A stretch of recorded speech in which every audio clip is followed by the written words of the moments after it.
friends, welcome back to another episode of Stryperdrive. I'm one of your hosts, Kent, along with my co-host, Rex. And today we are welcoming our special guest, Paul Anderson. And you probably, friends, you know Paul. He's certainly no stranger to other Stryper fans. He's on official Stryper fan club on Facebook and Stryper Fans United, the whole lot. And he also has been with Leigh Spencer, our buddy Leigh Spencer from Iridium, Rock, Metal, and Movie Reviews. Paul has been on there having some wonderful conversations regarding Stryper with Leigh. Good stuff. Please check it out over there at Iridium. Welcome, Paul. Thanks for being here, buddy. Man, my pleasure. Thanks for having me. You bet. Before we get into our the nitty-gritty of what this program will be about today, which actually is it's going to be the Stryper live in concert experience. We're just going to go around the horn and talk about some memories that we recall from different tours and different years of Stryper.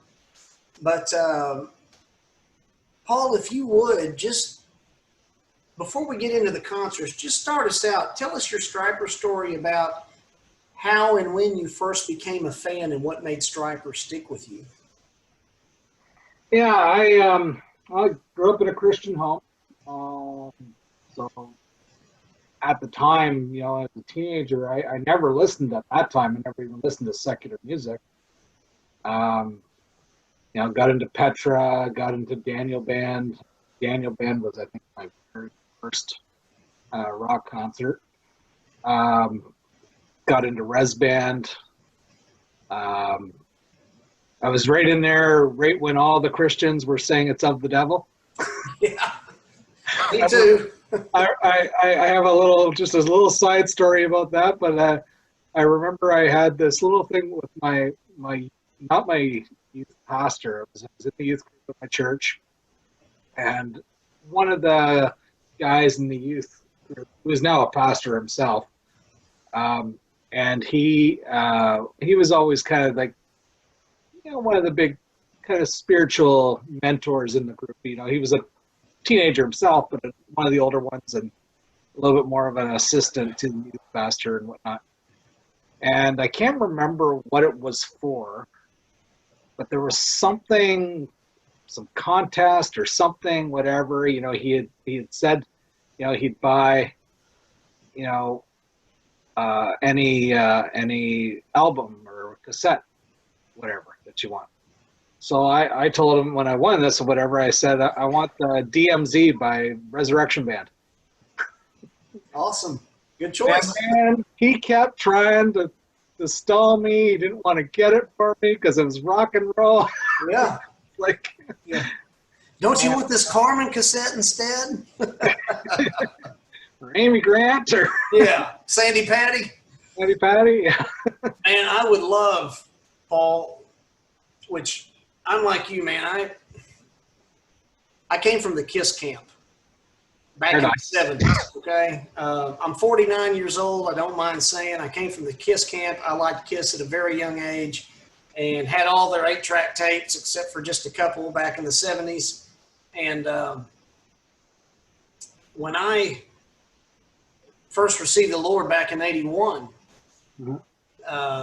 Petra was the first band that I ever discovered that, that sounded good to me, coming from the KISS camp, if you will. But then I discovered Daniel Band next. My cousin introduced me to them, and of course, they're being from Canada. Man, I fell in love with them. I would have given anything to have seen, the original Daniel Band, the classic lineup. They still do 1 or 2 shows a year, I think, in Canada. One of my friends is their current bass player. Yeah. Is it Stu? No, Bill Davidson. Okay. I would have loved, not taking nothing away from any of the modern guys, but man, Tony Rossi, man, he can shred. Dan McCabe, just so wonderful on the vocals, and he played great expressive bass. And then there was, was it Peter Cosman on the first album? And then, Bill Finlay. He did wonderful on the guitar and the keys. And then who was the drummer that took over for Peter Cosman? I don't know, actually. I really. Shame on me. Anyway, we're not here to talk about Daniel Band. I mean, I love Daniel Band, and then after Daniel Band, I found out about Stryper, and Stryper just, you know,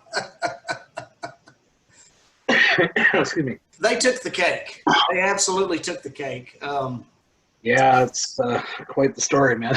It's like, it's kind of the same. Like, you know, I was Daniel Band, Rez Band, Petra. That's what I listened to mostly. And I just remember I was hanging out at a Christian record store in the local mall. Lived in a town called Waterloo, Ontario, and the home of Oktoberfest in Canada. Anyways,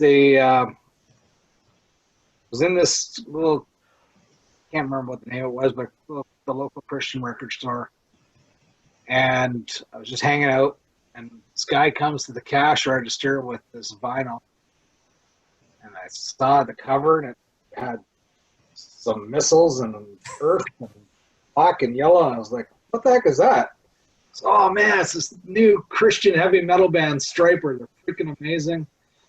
And I'm like, really? So I didn't buy it because I had no money. But I went to school. I talked to some friends of mine, and they said, oh yeah, Stryper, yeah, they're great. And one of my friends gave me a copy of the Yellow Black Attack on cassette. Nice. Took that home, put it into my ghetto blaster, and cranked it, and I was like, whoa, dude. That's right. Yeah. And then yeah, it's just like, wow. And little did we know back in 1984 when we first saw those missiles that here we'd be today in 2020. You know, still talking about the same great band, and still fresh stories to tell, you know, and I mean, what I'm saying is it's not our stories aren't all of the past. There are present. I mean, here we are. Stryper's still going strong. It's amazing, right? And I think better than ever. Yeah, I agree. Yes. I stand by this 100%, and I'll maybe get chastised by a few people. But I tell you, Even the Devil Believes, in my opinion, has just taken the cake as the #1 Stryper album of all time, and Do Unto Others is the #1 Stryper song of all time, in my personal opinion. And This I Pray is the #1 Stryper ballad of all time. I'm on board with most of what you said. I don't know about the ballad. Now, the ballad's great. The ballad is great, but we'll save this for another discussion, Paul. We need to have a battle of the Stryper power ballad sometime, as far as, you know, giving reasons why we think which one's the best. But This I Pray is a great song, no doubt about it. Even the Devil Believes is a superb album. That song just put me in tears, though. I teared up because just the lyric content of the part where he's just saying, just give me another day. It's like, you know, someone who's kind of lost their way and just wants one more day to make things right. Mm-hmm. And it was such a powerful message. And then the fact that it was just guitar driven instead of the kind of the syrupy piano ballads that we had in the 80s, right? Mm-hmm. But yes, you're right. We digress. That's another topic for another day. Maybe you and Rex and myself and Leigh, maybe we can get together and have an episode here on Stryperdrive about Battle of the Power Ballads, you know, and duke it out. So, but you know, that's actually a good segue then into what we're looking at today. And what we're looking at today, friends, is something that Paul has kicked around with us in regards to the Stryper live experience, meaning the concerts that we've attended, some memories that we've made, and of course, and I believe, of course, we record these well in advance, but I think this will probably be our first episode of 2021. And if it is, Wish everybody out there a happy new year. And here's to some live music and live concerts coming up in 2021. May, if it's the Lord's will, may that come to pass. And but what we're going to talk about today then is the Stryper live concert experience that we've all had in our respective lives. And Paul, you're our guest. What I'd like for us to do is just, if you know the date and your first concert and you have some memories that you can share, we'll just go around the horn about some live experiences. And like I know Rex, for instance, he has the opportunities to, I really want to hear this, Rex. I didn't get to go to the live at Spirithouse. I didn't get to see it. I mean, I was away on some personal family matters that I needed to be at. But anything like that, guys, that you've experienced with Stryper, even if it's online or streaming or whatever they call it, let's talk about that too, because I'm interested. So, I included that on my list. Say what, buddy? I did include that on my list. Good, wonderful. Well, let's just start with you, and I'm going to go chronologically, but beginning with the first concert I attended. But Paul, you're our guest. What's the first Stryper concert? What year? What tour? And what you got?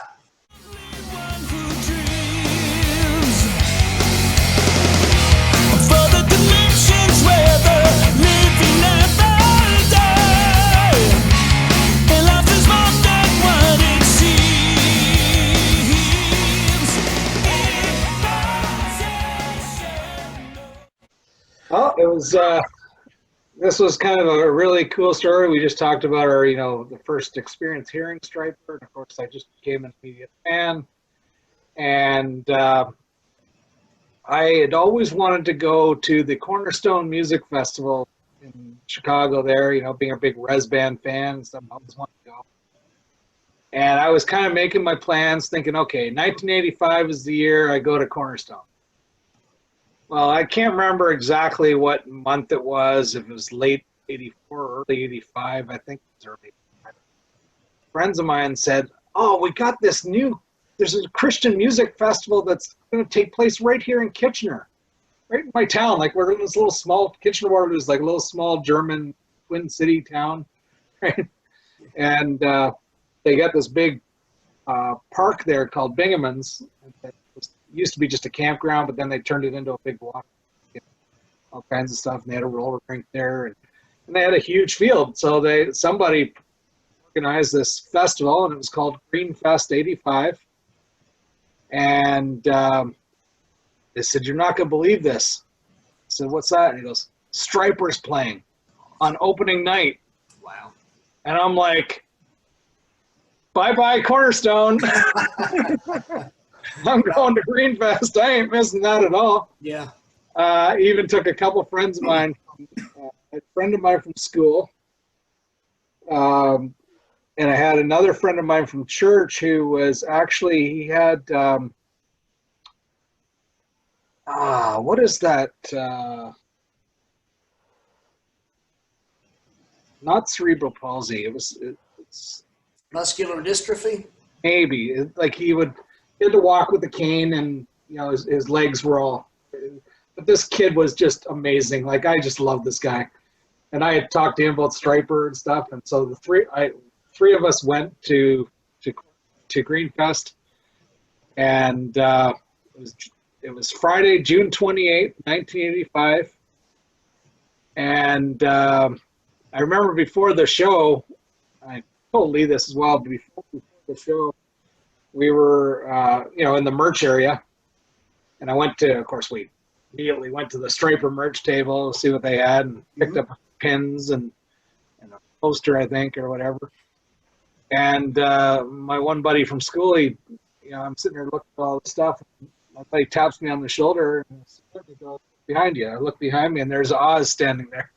He came by to see his fans, right? So it's like, just mesmerized, of course. Here I am. What was I? That was 1985. So I was 16. Yeah, 16. Okay. So I'm 52 now, or turning 52 next month, actually, or this month. Yeah. We're in December, aren't we? Yeah. I'm so old I can't remember anything anymore. So that would have been the To Hell with the Devil tour, right? No, that was the Yellow and Black. What am I saying? Hello, let me. Yes, that was in '85. So was it still Yellow and Black Attack, or was it Soldiers? Is what I meant. It was still the Yellow and Black Attack. Okay, cool. And so they didn't play a long set. Obviously, they didn't have a whole lot of material. It's 6 songs from. I don't even know if they played all 6 of them or. Oh, surely they threw the rock version of My Love I'll Always Show in there. And No, they didn't. Have you ever heard the song Rock Man? No. You can go online on YouTube and look up like Stryper live at Calvary Chapel, and they have an old school song called Rock Man on there. Oh yeah. Yeah, all during their. Yeah, I'm surprised they didn't play My Love I'll Always Show, because the rocking version's pretty decent, pretty good, you know. I like both versions. The only thing I found is that, I mean, and I think we can all agree, they were definitely not as polished back then. Like when you go back and listen to the Yellow and Black Attack now, it just doesn't, you know, it's one of my least favorite albums, although it's got some good classic songs on it. But then when they put that on Murder by Pride, that was the first time I'd actually heard it, because I didn't hear the Box Regime yet. And so at first I wasn't quite sure what I thought of it, but it kind of grew on me. Yeah. But I always did like the ballad version. In fact, a buddy of mine had that song playing as he walked down the aisle with his new wife. So cool. It was a beautiful song, I thought. So I like both. Yeah, it was just, they played, they did play one ballad though. They did play the First Love.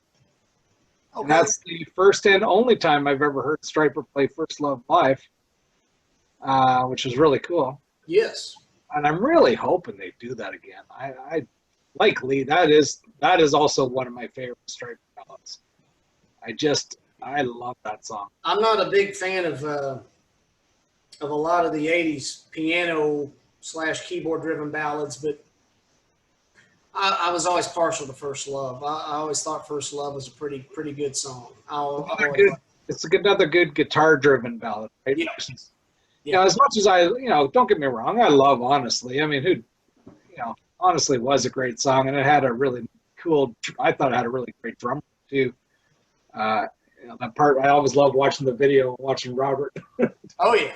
Thing there, but it's still very 80s syrupy piano ballad, right? Saccharine, yeah. Whereas when you get these guitar driven ballads, they just have this different tone to them, and yeah, it was a really good song. But so they played that. They did play Soldiers Under Command, if I remember correctly. Can't remember, to be honest with you, all the time. I mean, they only played for about 45 minutes, probably. Unfortunately, I would have loved them. That's awesome. It was actually they played there literally the day before they flew out to Japan. Cool. Where they filmed live in Japan, right? The Soldiers was just about to be released, and but it hadn't been released yet. So. Did they throw out Bibles in the concert? Oh, yeah. Okay. Yeah, I don't think I've ever seen a Stryper concert where they didn't throw out Bibles. So it's been with them all these years. So I'm surprised, Paul. I thought I would have had everybody beat with my date in the tour that I saw them on, but no, you've got me beat. So that's awesome. Yeah, you saw. My second time seeing them was also in 1985. Yeah, they came back on the Soldiers tour and played the little roller skating rink that I went to every Saturday night for Christian roller skate. Every Saturday night I was there with my buddies from 7:30 to 11 or whatever, or 7 to 11. Then we'd all pile into Burger King afterwards and stay there till 2 in the morning. So did they have a stage at this roller skating rink? And tell me you guys weren't skating around watching. No. It was a concert. It was a weekday. It was a Tuesday, November 5th, 1985. I think the ticket cost me $12. And got a cool story about that show as well. Not a lot of people showed up. I feel bad for the band because I'm sure I don't know how they get paid, but or whatnot. But it wasn't a huge crowd, unfortunately. They had the stage set up in kind of the not even in the center quite of the rink, and then standing room only around it and stuff. But they rocked it good. It was a good show. Once again, it wasn't very long because they didn't have a lot of material yet. But they did play a good chunk of the songs from Soldiers, and then obviously some from Yellow and Black Attack as well. Can't remember the entire list. I do. Actually, you know what? That was the second. That's right. I did hear First Love there as well. Remember that? Cool. Now.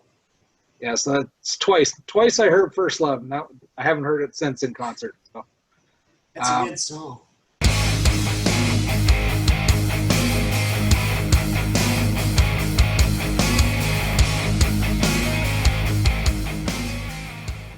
Yeah, Rex, when was your first? When did you get to see Stryper? Well, I'm just not much of a concert guy in general.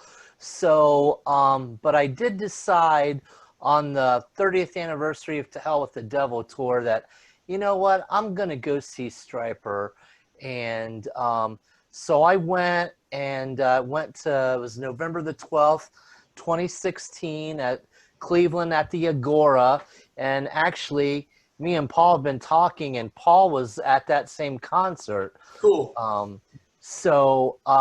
And if you can remember this, Paul, that's not the greatest venue. I didn't think it was. I'm not used to like standing, but like there was like no chairs hardly in this place. Yeah.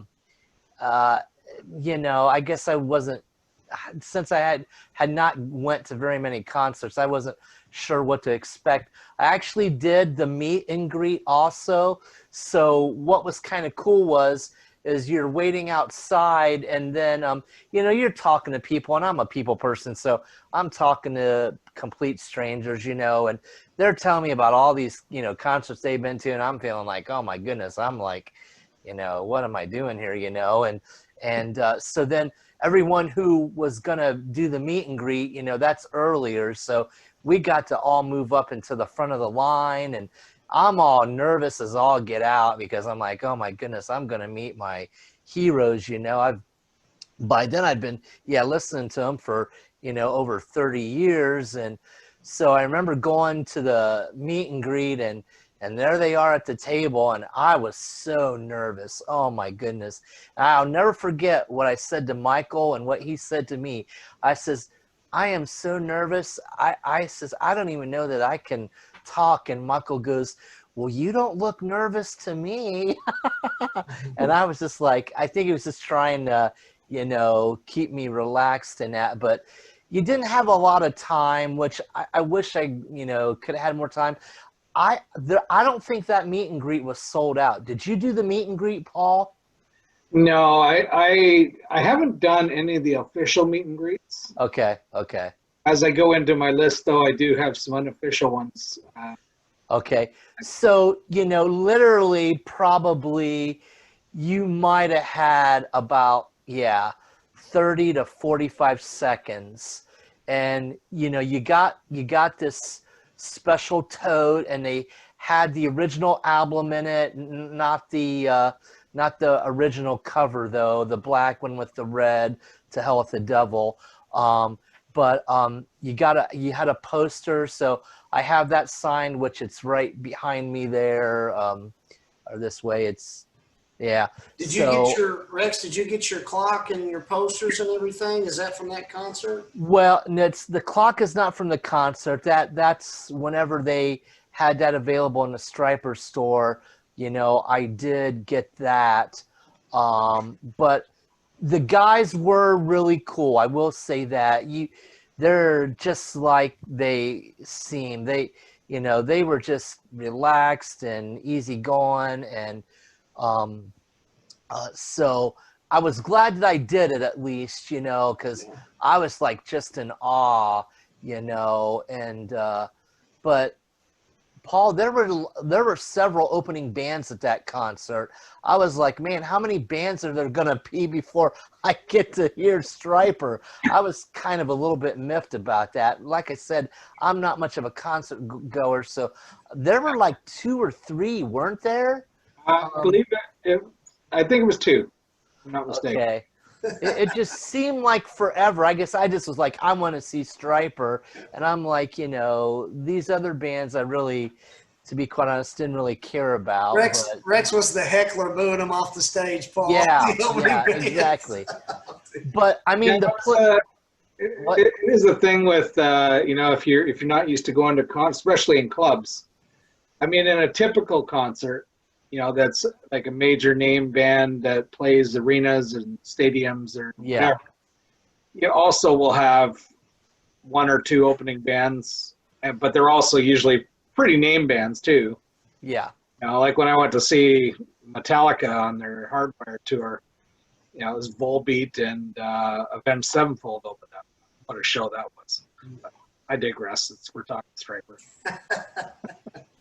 But yeah, but at the clubs, when, you know, Stryper, unfortunately, I mean, although we all wish that the day would come when everybody could realize that Stryper's still around and better now than ever, and that they could, you know, sell out arenas at least, or stadiums, it would be nice. But in the club scene, the way the clubs all work is the bands, the opening bands, are pay to play. So basically, they're given a set number of tickets to sell to their crowd of friends and whatnot. And it works out where they have to sell a certain amount, and then anything over that, they pocket the money. Okay. Right? Okay. A lot of times they don't make any money because they just sell a bare enough, but the idea is at least it gets them playing and, you know, in front of a named band or whatever, right? So, in fact, well, I'll go into this a little later on the show that I went to. But, yeah, so that's kind of the way the club scene works. So, yeah, you're always going to have anywhere between 2 and 4 openers, and Stryper's not going to hit the stage until 10:30 at night. That's typical. You know, you're in for late night. So yeah, well, and like I said, now I kind of know what to expect and whatnot. But I just was like, and I knew there'd at least be an opening band, but it just, you know, it's been 4 or 5 years here. I'm just like, I remember waiting a long time to see Stryper. I was like, you know, Rick said he was getting a little miffed at the other bands. I just, you know. Well, to be fair to Rex, I will say that show, yeah, those opening bands were, the first one I thought was absolutely horrible. Oh, they were bad. Yeah, the second one was better, but not great. But yeah, and I've got some experiences along that line as well with a few other shows. So let me tell you about the opening band for the first time I saw Stryper.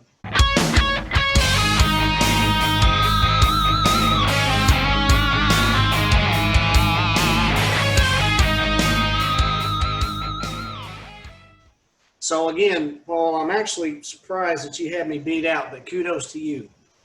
My first time to see Stryper was on April the 11th of 1986.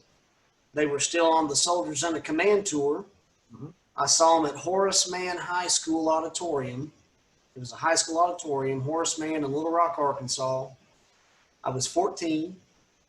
Yellow and Black Attack released on July 21st. So at that time, I had less than 2 years on the Stryper train. Meaning, you know, they were, it was still July 21st of 84 is when Yellow and Black Attack was released. So less than 2 years on the Stryper train. Now, to me, before modern day social media, and especially back then, Stryper seemed larger than life. This was my Beatles experience. You know, I was seeing the equivalent of somebody seeing the Beatles. That's who Stryper were to me. And I couldn't believe that they were suddenly in Little Rock, Arkansas, and at a high school auditorium. I remember thinking, you know, these guys should be at Barton Coliseum, which was our big concert venue at the time, you know, and why not Madison Square Garden, right? In my mind's eye, Stryper was just the Beatles, you know. Wow. There was a band called Armageddon. Now, not the Armageddon that's released a few albums. This was a local band called Armageddon.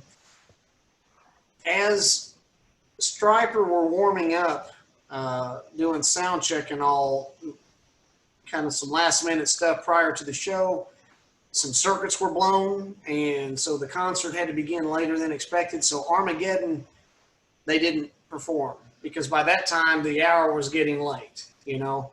Now, when they came out, I remember Oz's hair. It was as wide as it was tall. It looked like this massive hair helmet. It was the biggest, most wonderful mound of hair I've ever seen somebody sporting. You know, I remember those guys. Oz was wearing Vans, yellow and black striped Vans, I believe, and I was actually front and center at that stage, and I know this because Michael, he was wearing black Reebok high top tennis shoes, and I know that because during one song, I was just like this. I was like a zombie watching these guys. I was just like, they're really in front of me. And Michael, you know, he stuck out a leg to do a guitar solo, you know, a pose or something. And I remember they were like those black Reebok high top tennis shoes in the 80s. And I just remember instinctively just going like, without even thinking, just clumping my hand down on his foot for a second. Right? It's like, is this real? And I just wanted to shout out to everybody when I hit my hand on his foot. I'm like, you know, I just wanted to shout out, you know, they're real to the audience. I mean, it's like I couldn't believe in a little less than 2 years, I was actually seeing Stryper. To me, they were the greatest thing since sliced bread.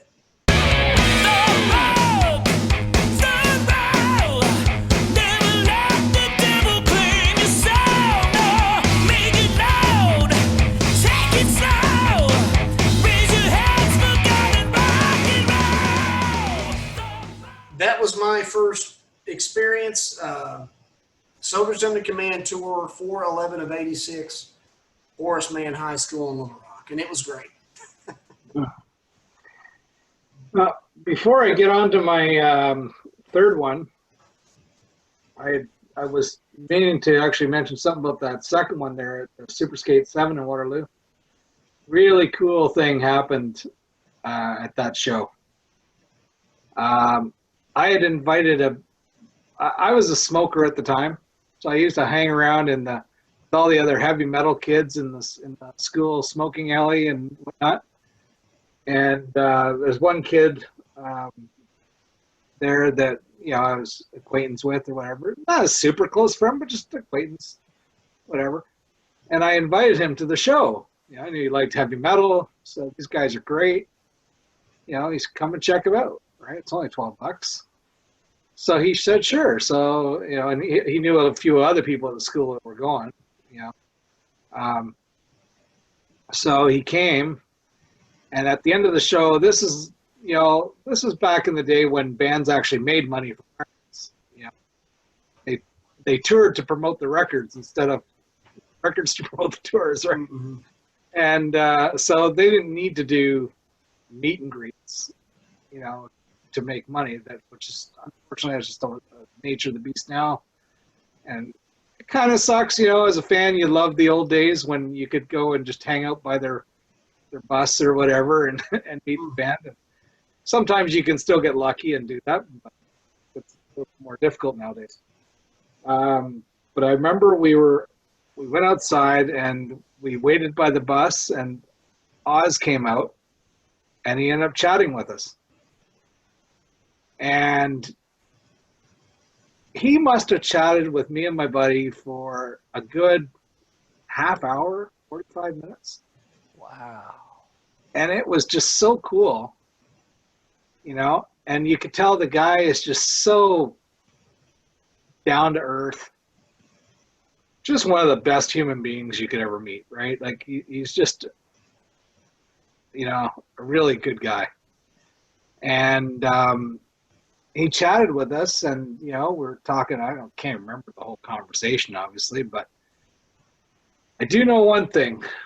My buddy ended up accepting the Lord shortly after that night.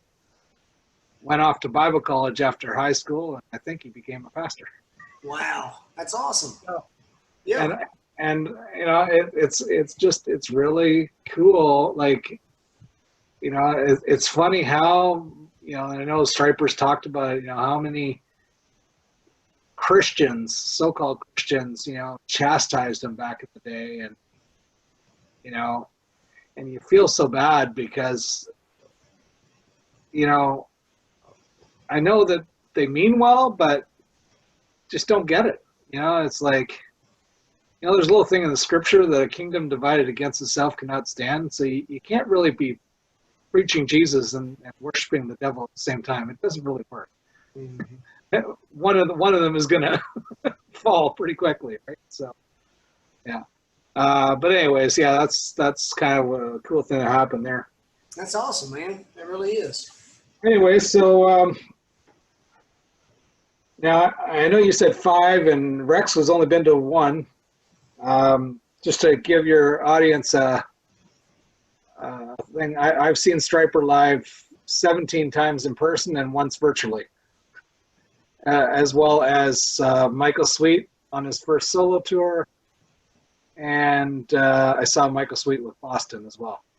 So a lot of experience there. Yeah.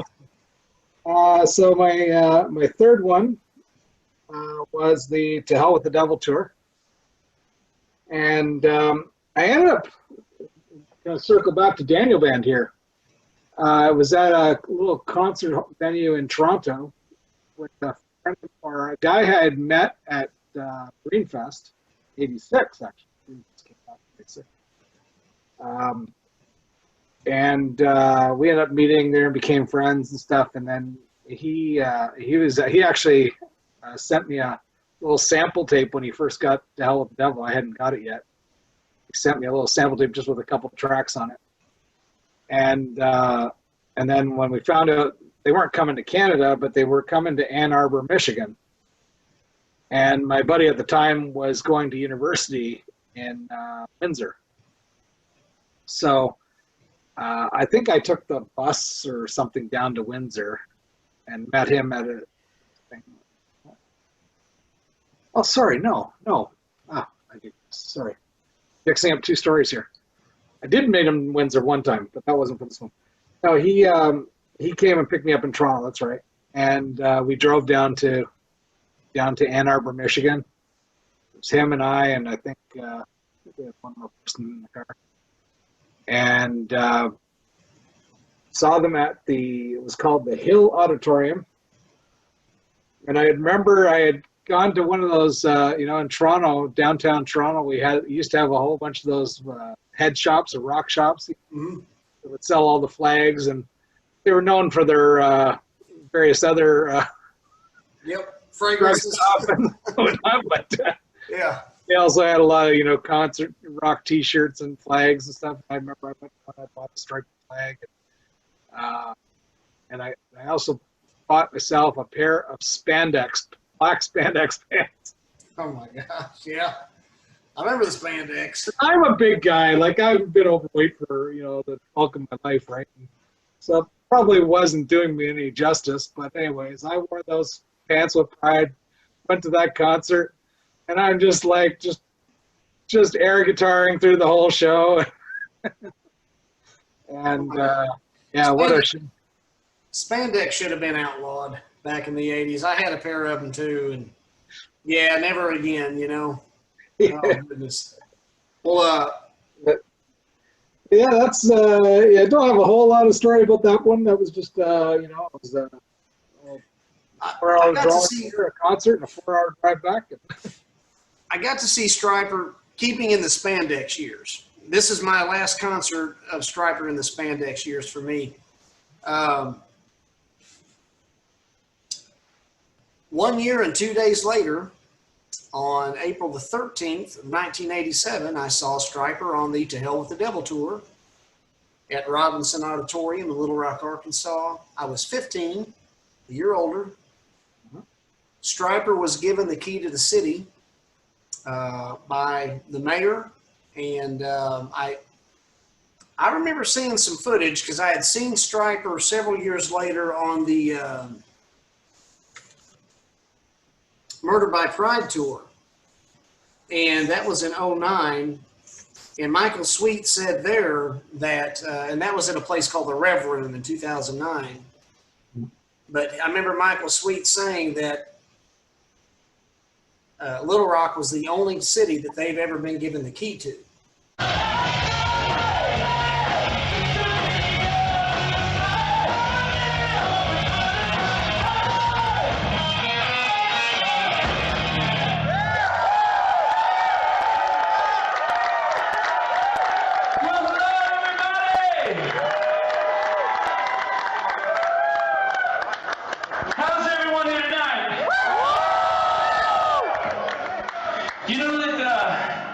We've got one key to the city, and it's here in Little Rock. Do you guys know that? Yeah. We have a key to the city, and we were presented by the town of Little Rock back in 1987. It's pretty cool. It's hanging on my studio wall. Wow. Now, maybe since 2009 that's changed, but as of 11/1/09, Michael said that Little Rock was the only city they've ever been given the key to. I'm privileged to say I was there that night. I saw it happen. That was on 4/13 of 1987. My best friend. 4/13. So you saw them. You saw them like literally 2 weeks after me. I saw them March 28th. Okay. Ann Arbor. Yeah. Well, my best friend at the time, he actually caught one of Robert's drumsticks, but so did the bigger guy next to him. And they both struggled for a bit, and things began to get a little heated, and my friend finally simply let go of the stick, you know, to avoid any kind of a bigger confrontation. And I remember, you know, at that gig, I bought and I still have them, I bought 2 To Hell with the Devil posters, 4 face pins, and 2 T-shirts, and no telling how much I spent, you know, back then. I was buying everything I could, and they also used to pass out little flyers pre-show while you walked in the door, and on one side it had a picture of Stryper, and on the other side it had the Roman road to salvation. Oh yeah. And it was kind of a way of you being witness to, without anything being heavy-handed. If you wanted to read the Roman road and receive Christ, you could, and if not, then you had a little picture souvenir, you know, of Stryper. So it was cool. Yeah. Anyway, well, next one, I totally missed the In God We Trust tour. I did too. Some friends of mine went to see them in Buffalo. I can't remember why I didn't go to see them. Not sure what the deal was. I wasn't able to go for some reason. Very disappointed in that. And but then I went to see them on the Against the Law tour. Nice. And that was October 6th, 1990 at Rock and Roll Heaven in Toronto. And the Rock and Roll Heaven is no longer there, unfortunately, but that was, you know, back in the 80s and till the very early 90s. You know, there was quite a scene in Toronto. We have some really well-known clubs. I mean, the El Macombo has hosted the Rolling Stones on multiple occasions. In fact, the Rolling Stones has made comment how they just love Toronto, and they've actually practiced at various tours in Toronto and then done pop-up surprise gigs where they literally announce it like it's a totally secret concert. Cool. At a club, you know, and they've done a few of those at the El Macombo, just a small nightclub in Toronto. So, you know, we had the Gasworks was another big one, which if you've ever seen Wayne's World, Yes. they make reference to the Gasworks. So, you know, Wayne and Garth, right, because they were from Toronto. And yeah, and Rock and Roll Heaven was another, you know, it was right at the corner of Yonge and Bloor. So that's like Bloor Street is the main street that goes right across the width of the city, and Yonge Street goes the north-south, and it goes actually all the way north, like hundreds of kilometers. It changes. So on this tour, what was the date for the Against the Law tour again? That was October 6th, 1990. And do you recall, Paul? Did they play a slew of songs from that album? yeah, quite a few. Yeah, they didn't. I can't remember all the songs, and I gotta admit, I was actually really tired. So that was the first time I'd ever seen any band at a club. Like I'd been, you know, as I'd seen some Christian bands at, you know, little theaters or high school auditoriums, stuff like that. And I had never even seen any secular bands ever at that point. And I didn't know the clubs, you know, the band goes on at, you know, your headliner goes on at like 10 o'clock or 10:30 at night. I had no clue, probably like Rex in his first experience. So here me, eager Stryper fan. Yeah. I just want to get there early because I'm thinking there's going to be a huge lineup and stuff. I get there at like 2 o'clock in the afternoon. Oh. And I go and the door is locked, and I knock on the door, and some custodian opens the door. And yeah, I was kind of coming for the Stryper concert tonight. And so, oh, wow, you're really early. 8 hours early. And I say, yeah, you know, I'm just a huge fan stuff. And I said, hey, do you mind if I just like hang out? He said, yeah, I guess not. So I literally hung out in the venue the whole time, and I was there when the band walked through the doors, right? And then there was another guy who was there from some Christian college in the States who had come up because he had booked an interview with Oz Fox. And the guy offered me to come in and just sit in on the interview, not to be part of it, just to kind of just sit in and watch it, right? So that was kind of cool. Very cool. And yeah, I sat down, I was chatting with Tim Gaines for a bit, and then I remember Trickster opened up, which I had no idea who they were, but yeah, and I had a whole bunch of my friends came to that show and stuff, but that show is kind of synonymous in Stryper history. Michael's made reference to it on a number of times, is that Judas Priest was in Toronto to play a show the following night, and Rob Halford came out to the Stryper gig. And when Michael saw him in the crowd, he invited him up, and they jammed out Breaking the Law together. Yeah. So yeah, kind of a pretty cool, pretty neat experience. A couple things about that. Number one, I don't know what it is, but a lot of times in a band's, the best way I know how to put this, Paul, I don't know if you know anything about KISS and their history, but got a story about that too, yes. KISS from 1980 through 1982. The Unmasked, The Elder, Creatures of the Night. That was kind of their dark period. Their popularity was low. But I find that period fascinating. And there's just something about a band's less popular period that I find fascinating. And my point here is that Against the Law was kind of Stryper's, for lack of a better term, their dark period, where their popularity had waned for whatever reason. And I love the Against the Law album. But I just think it's really neat that you got to see them during that time when their popularity wasn't where it was with To Hell with the Devil or even with In God We Trust. And if I can continue on really quick here, just because you're story reminded me of this segue into this story.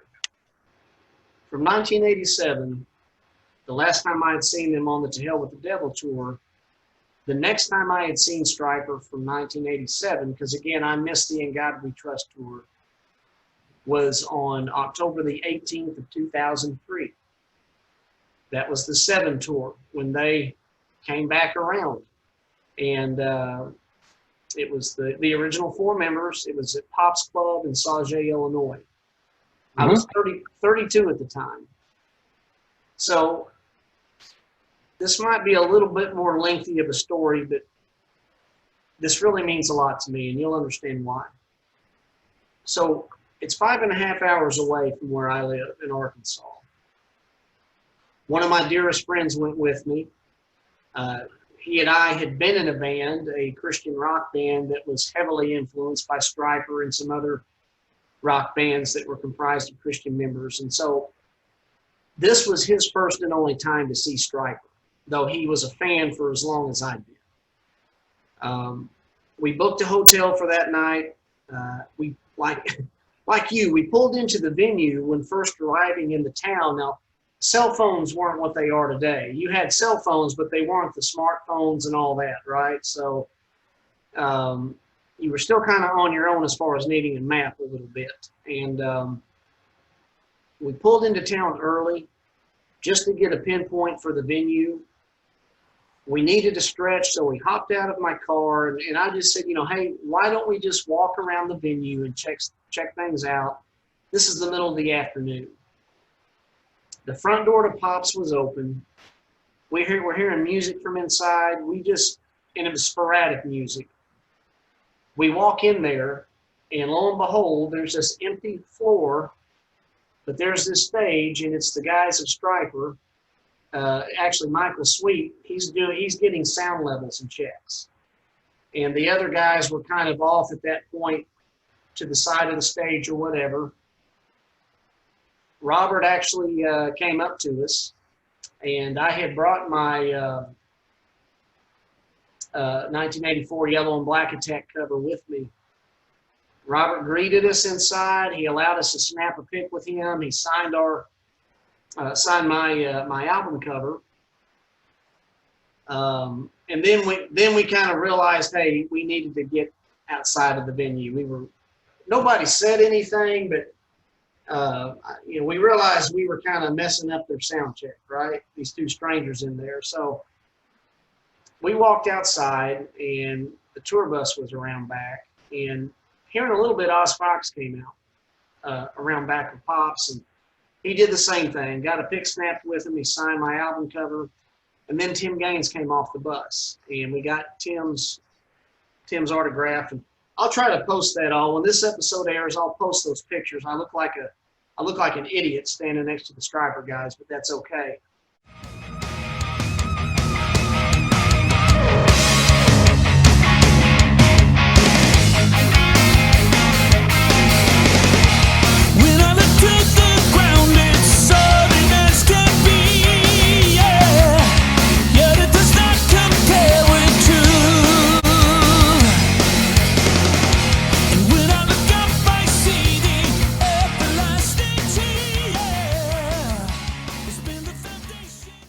So the show was great. My friend and I, we put tissue in our ears, right? Because it was so loud. So we had wadded up tissue and put it in our ears. Well, after the gig, he and I went back to the hotel room to sleep the rest of the night so we could have a safe travel home. I tried to get that tissue out of my ear, but I had wadded up a piece too small. Ooh. So when I was doing this, it crammed down my ear hole.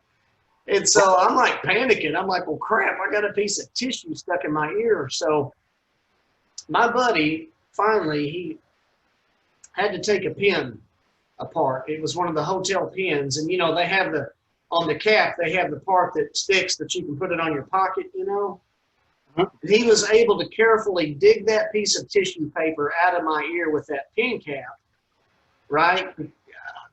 We had shoved them in there to protect our hearing. So I need to back up for 1 second. after that afternoon, when we got our pictures taken with the guys during sound check, a couple hours later, we came back to the venue for the concert. This was probably around 7 at night. And at Pops, there was a line a mile long waiting to see Stryper on their return tour, the 7 tour in 2003. And my friend and I were about in the middle of the line. Well, this figure comes out walking from around the building. It was Robert Sweet. And guys, this is important for me to say this because Robert literally started at the end of that line. That was massive. And he shook every person's hand in that line waiting to get in to come see them and thank them for coming. And I thought that was just a class act. And, you know, I'll never forget that, Robert doing that to everybody, thanking them for coming. So I told you about later on that night. The concert was great. Got the tissue stuck in my ear. Friend dug it out. The whole Stryper event, it was unforgettable to my friend and me. And I'm so thankful for this treasured memory because my friend, my dear friend, he passed away in 2016 at the age of 43. Oh my gosh. And I mean, my friend knew the Lord. He was a Christian, but that was his first and only time to see Stryper. And we literally drove to that venue, hopped out of our cars, walked in, met the Stryper guys, unannounced, of course, but we took our cue and left, you know, came back, and Robert literally shook hands with us and everybody else and stopped to talk for just a minute or two. And we got our pictures taken with them. And that's the first and only time he ever got to see Stryper. And they meant a lot to him, just like they did for me. And, you know, he passed away from cancer in 2016, and he was 43. But I have such a treasured memory from that whole event, you know, the way that it went down, and I'm just very thankful. So it's a very special concert for me, you know, with all that, with my friend. So thank you, Robert Sweet. If you ever happen to watch this, true class act. Thank you so much. So, Definitely. The whole band is just class act for sure. yeah. Yeah, my my fifth show was also on that tour. 7 weeks live in a live reunion tour, and it was October 10th, 2003, at the Fantasy Theater in Cleveland. It's kind of funny, and there's a lot of similarities, I think, in our stories. I mean, you came with a buddy, drove 5.5 hours. I came down from Toronto with a buddy. We drove 4.5 hours or 5 hours, whatever it is. I basically have a rule: if Stryper's playing within a 5-hour drive, you know, I'm probably going. Yeah. Something drastic that stops me.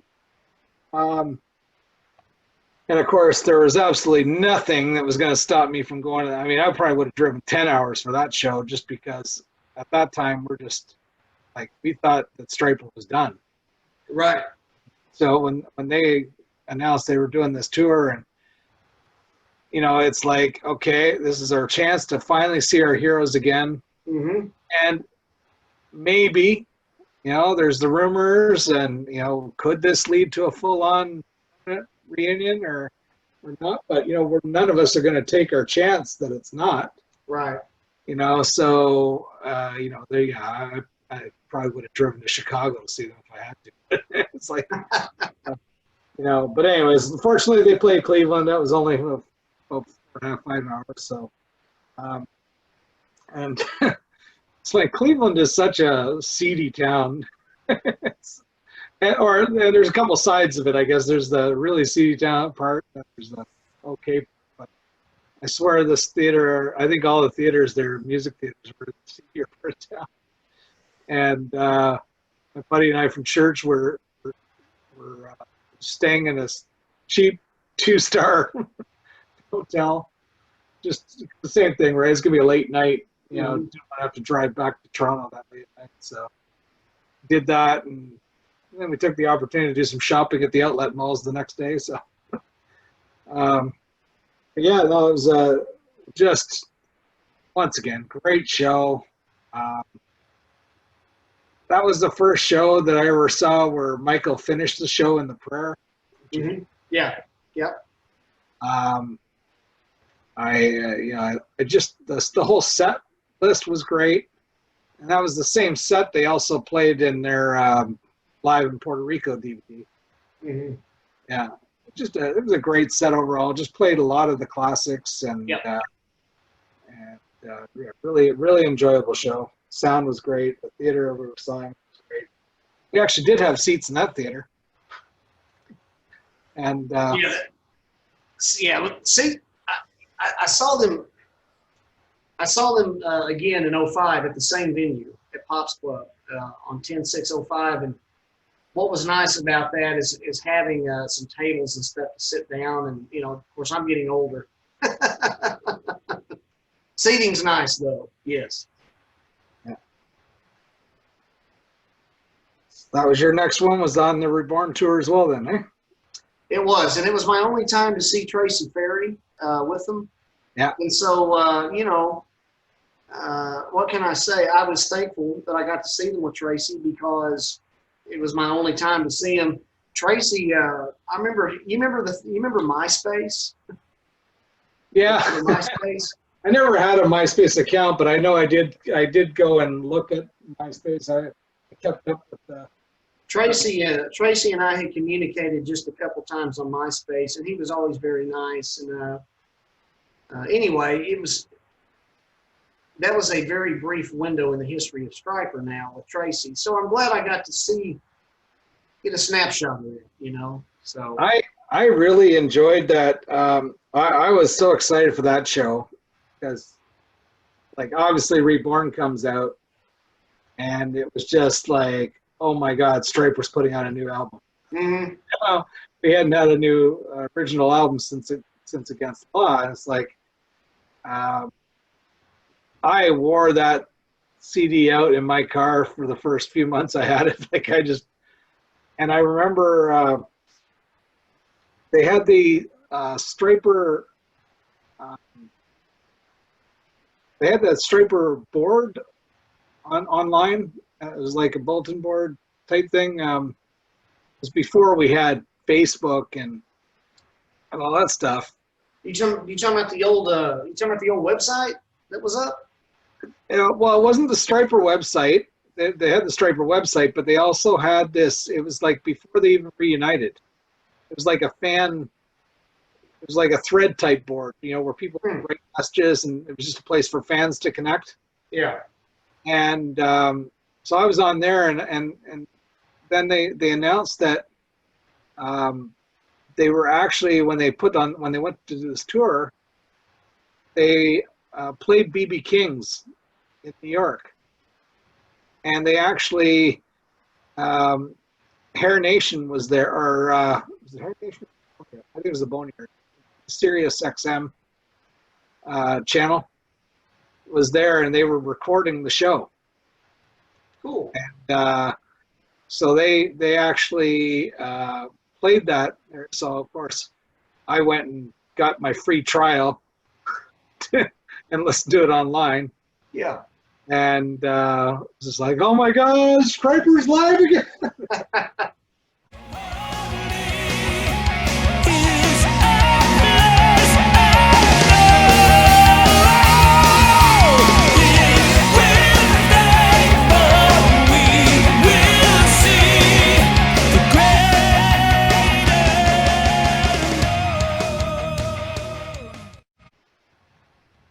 Reborn, I remember being confused because I saw them for the 7 Weeks Live in America tour, got that album, had 2 new songs on it, and Tim was with them, and then Reborn comes out, and then Tracy was on there, and of course with the tour, and again, I'm glad I got to see him with Tracy. And Oz had no hair. Oh, I know, he cut his hair off, yeah, and then you know, and then Murder by Pride, right? That's the last time I've seen Stryper was on November 1st of 2009 at the Rev Room in Little Rock. I was 38 at the time. But I was confused because, you know, Tracy recorded 2 albums, Reborn and Murder by Pride. And then, so here they came around, and it was, I guess, Stryper's 25th year anniversary too. And isn't that crazy? Because now we've even surpassed their 35th anniversary. But Yeah. But so Tim was back in the fold for that tour, and Tracy was gone. You know, it's like Yeah, I there was so confused about him at that time. You know, there was a story about that because what had happened was they were doing it as a 25th anniversary tour and a Murder by Pride tour simultaneously. And what their plan was to do the 25th anniversary stuff with Tim Gaines, mm-hmm. and then do the Murder by Pride with Tracy Ferry. That was the plan. Right, I remember that. We're going to bring both of them. And then there was something, I'm not sure, you know, only the guys could tell, and they probably chose to keep it just between them. I'm not sure if there was an issue with Tracy, just maybe he felt a little shunned or something. I don't know. It's possible. Maybe not. Maybe too much something that's not there. But for whatever reason, it was announced that that Tim Gaines was coming back into the band and that he was going to do the whole tour, so the whole show. So yeah, I saw them twice on that tour. I saw them September 25th at the Hayloft liquor stand in Mount Clemens, Michigan. Paul walks up to a liquor stand, and Stryper's destitute, and they're playing for nickels and dimes. I'm teasing. That's a joke. That was just funny the way that sounded, Paul. Yeah, no, it's just that's the name of the bar. It was a nightclub. And of course, anybody who knows Detroit, you know, Detroit's a huge rock and metal scene. Mm-hmm. They have, you know, they're known for their rock and metal the way they're known for their Motown, right? So, Mm-hmm. And they've never gotten rid of that. I mean, they still have a thriving rock and metal scene there, whereas where most of us probably live in areas where that's been taken over by rap and hip hop. You know, they're still thriving there. So, Hayloft is actually to this day one of my favorite venues that I've ever seen Stryper play. And I saw them play there actually twice. I saw them on the Reborn tour there, and I saw them on the. So why is that venue one of your favorite places, Paul? It was just a really. They had great sound in there, and they actually did have some tables kind of in the back. So like, I have a hard time standing now, my age, standing long periods of time. So they actually had some tables you could sit at. Got there early enough for school. They had a huge, if the weather was warm enough, they also had a huge patio, which extended their capacity as well. But the only thing that was gross there was the bathrooms. That's typical about any of these nightclubs. They usually have pretty awful bathrooms a lot of times.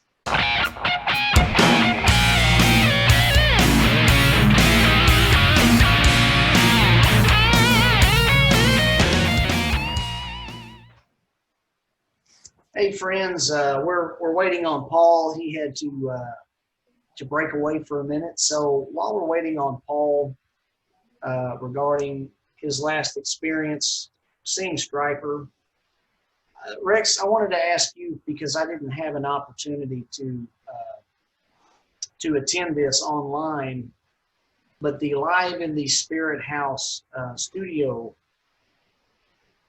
recording that you were able to make, the session for that. Just tell me your experience. Tell me what you saw, the highlights of it, just all the good things about it, or maybe if there's something not so good, just tell us about it from your perspective.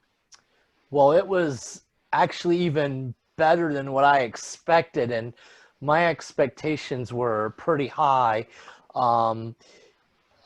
It started out to where their manager Dave Rose, or co-manager Dave Rose, was kind of emceeing the thing a little bit, and then they brought in all the members of Stryper. This was kind of like a Zoom meeting type of thing, and they were talking and whatnot and asking them some questions, and then they of course this is already filmed, so then they just went and like said, okay, we're just gonna show it, and then you could just watch them perform.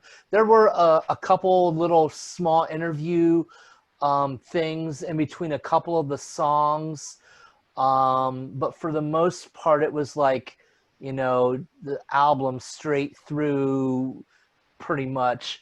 I actually the vocals with just those four at the concert, it was surprising how well it sounded as close to the album. I mean, that really shocked me. Oh, here comes Paul. Sorry, guys. Hey, buddy. It's okay. Dude, that was like totally awesome. It's like you came walking out of the universe.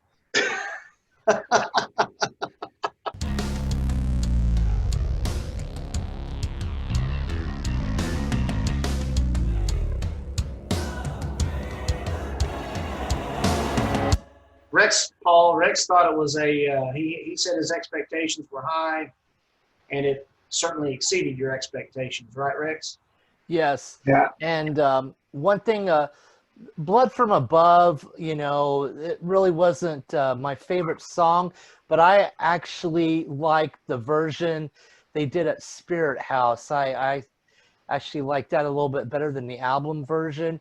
So I'm really excited. I know it's going to be a while, but I can't wait for them to release those on CD, because I definitely will be getting that. What did you think, Paul? I loved it. It was very, very raw, very intimate. I mentioned on Leigh and I got on and did a review of the show, and it was just spot on. I mean, and it was cool to see some of the, in between some of the songs, they did a little, background scenes and stuff like that. And there was that part right before, I think it was right before this, I pray, that they showed Michael saying a prayer for that session, which was kind of neat. And it really, Perry's vocals really shone. I mean, so did Oz. They all did, but it's just also, there's just something about seeing an album being played front to back that's really special, because I've been to a lot of concerts, and I've been to a lot of Stryper concerts. That was number 18. So, typically they play a lot of the same songs, the hits that everybody wants to hear. Throw in maybe 2, 3, 4 songs from the newest album. Mm-hmm. It's kind of a, they have their ones that they play every show. The Hell with the Devil, Soldiers, Calling on You, Free. Those are kind of just, they're there at every show no matter what, right? And then they have a whole bunch of other major hits that are on kind of like a rotation. So every tour they'll pick a selection of them to play. And then they, as I say, they have whatever the brand new album is, they'll play a couple songs from that. And of course on the History Tour, they played some songs from some of the bands that influenced it. Well, this way you get all the deep cuts, and you can have an appreciation for how they do sound live, and kind of at an intimate setting, since it's recorded without an audience, and I'm super stoked, and I really hope, I have the No More Hell to Pay. I had the deluxe edition when it came out. The deluxe edition was the CD on one and a DVD on the other, DVD or Blu-ray. I'm sure it was probably just a DVD, but But the whiskey. I would love for Stryper to market this Live at Spirithouse series, each album that they do. I would love for them to market that as a digipack set like they did with No More Hell to Pay, the deluxe edition. You get a CD and you get a DVD and or Blu-ray. And so that way you can listen to it in your car or you can watch it from home. And I think that would be the perfect, and I would buy every single one of them because to me that's something that merits having, you know, and be great to have all that. So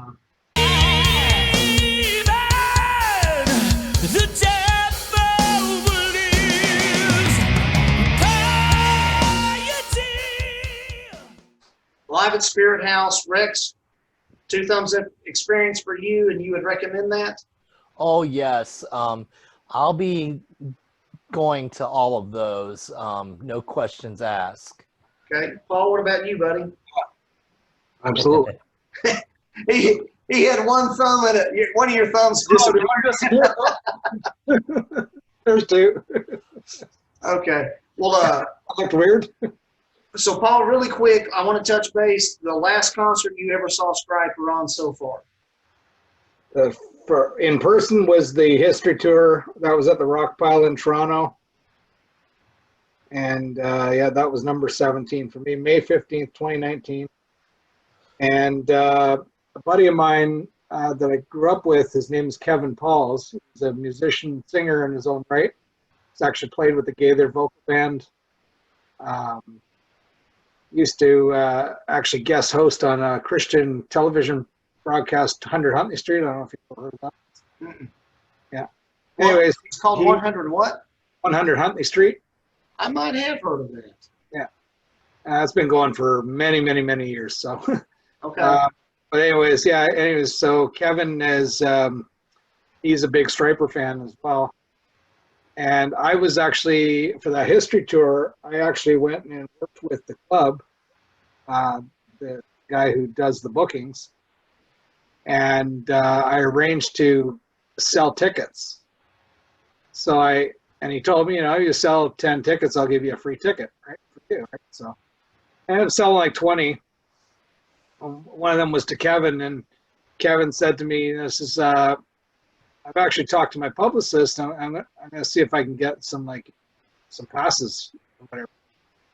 Well, next time I talked to him, he says, yeah, I got some passes. I said, oh, how many did you get? He goes, 1 for me and 1 for a friend. Would you like to be that friend? So I got to go on the tour bus after the show, and he actually ended up getting a total of 4 because I was coming down with some people, Peterborough here that I live now, and yeah, so we got to go on the bus. I got some great photos of people, the band and individuals. I had bought the Robert's drumsticks at the first table. He signed those for me. So I got a really cool display I've put up above my TV in my living room now. I went and bought the red vinyl of the newest album. Nice. And I got a display where I've got the red vinyl mounted, and below that the album cover. And on the one side I've got my photo with the band from that tour, and along with my after show pass and the ticket stub. And then on the other side I've got the printout of the Billboard listing when they got that #1 for Even the Devil Believes. So Yeah. and yeah, it looks really impressed with the way that turned out. Yeah. Well, very cool. Well, guys, we probably need to wrap it up here. You know, just here's to hoping for some live music in 2021, if it's the Lord's will. And but just reflecting upon the times that we've seen Stryper, just reminded me of, you know, thinking about the good times and the abundant life that we have in Christ. And I just, 2 verses of Scripture. Psalm 34:8. Taste and see that the Lord is good. Blessed is the one who takes refuge in him. And then in John 10:10, Jesus said, the thief comes only to steal and steal. Let me read that again. The thief comes only to steal and kill and destroy. I have come that they may have life and have it to the full.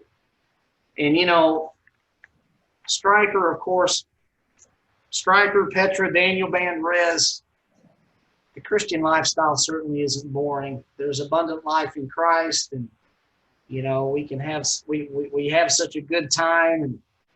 And I'm just thankful for Stryper and bands like Stryper, because that's part of the abundant life in Christ. And I was just reminded of that today as we were sharing our concert experiences. So, Paul, I know Rex and I, we're both grateful for you being on with us today. And before we call it a day here, is there anything you'd like to say to anybody out there, or you get the last word? I just want to thank you for having me on the show. And, you know, the guys in Stryper, if you're listening to this show, I just, you know, you've meant so much to me for so many years. And, you know, whether you remember me from the times we've met those few times or not, I mean, I know you see a million fans. It's hard to remember all of them. You know, I just want you guys to know that you've meant a tremendous amount to me growing up, and to my, now the old man that I'm becoming. Stryper fan for life. Never going to change that. Keep telling everybody I know how great they are. And That's right. And yeah. So. Yep, and the proof's in the pudding. You know, the last 4 albums, I mean, they're on top, man. What can I say? I don't know how Michael does it. You know, just insane how good both the Stryper material he's putting out, as well as the solo material, the Sweet and Lynch material. Mm-hmm. Now we're gonna hear Sunbomb. Yep, Sunbomb with Tracy Guns. Yeah, so that's interesting. The guy's just got such an immense talent, and how he does it, I say he's got to be the hardest worker in rock and roll. Oh yeah. So many projects on the go, and Yep. and every one of them just hits gold. It's like there's no slowing them down right now. So, well, hopefully we'll have a chance to see some of all that in a live setting. So, guys, I'm gonna hit the stop button on the recording. Thanks for tuning in, everybody. So we'll see you on the flip side. Bye.